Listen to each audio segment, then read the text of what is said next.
mwambie mkuu wa mkoa sio mamlaka yake. Tumeelewana vizuri? Mkuu wa mkoa, mwakilishi wa mkuu wa mkoa, mlitoa maelekezo wakati fulani ya kuruhusu watu kupita kwenye barabara za mwendo kasi. Mkasahau kwamba barabara za mwendo kasi si za kwenu, ni za waziri wa TAMISEMI. Ziko chini ya waziri wa TAMISEMI. Ninyi mkasimama mkaruhusu watu wakapita wakati ule, nimewasamehe. Lakini maelekezo yangu, barabara ya Mbagala yanapita malori ya tani 30 mpaka tani 40 yanakatiza pale katikati. Barabara imeanza kuharibika. Madhara yake kwenye miradi hii, miradi itakwenda kusimama yote ya World Bank. Wenzetu wa World Bank walipotupatia fedha hizi, walitupa masharti. Barabara hizi ni kwa ajili ya mwendo kasi, si kupitisha malori. Barabara hizi ni za mwendo kasi.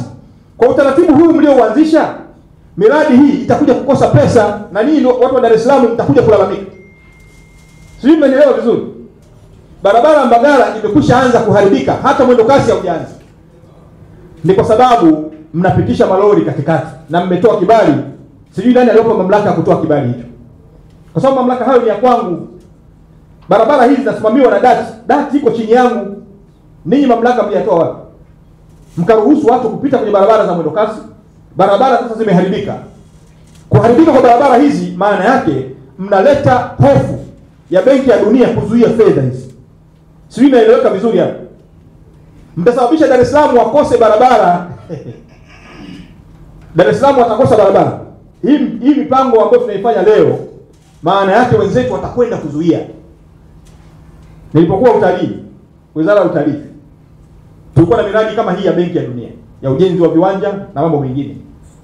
Nikatokea changamoto ndogo sana. Benki ya Dunia wakafuta fedha zote na wakakataa kuendeleza miradi ambayo ilikuwa inatekelezwa na wao wenyewe, Benki ya Dunia. Hasa changamoto hiyo si ikatokea Dar es Salaam. Ninawasihi sana, tunataka tuwahi majumbani, tutenge muda mzuri wa kutoka ofisini kwenda kurudi wapi? Majumbani. Maelekezo yangu, mwambie mkuu wa mkoa, hatuwezi kuruhusu malori kupita katikati ya barabara za mwendo kasi. Haiwezekani. Kwa magari ya abiria itaeleweka. Tunaweza, ni bora hata kupitisha magari ya abiria kuliko malori ya tani 30. Nadhani nimeeleweka vizuri. Wekeni utaratibu mzuri, na kabla mjaruhusu leteni wizarani. Sisi ndio wenye mamlaka hayo, si ya kwenu. Mwambie mkuu wa mkoa sio mamlaka yake. Tumeelewana vizuri? Niliwastai tu.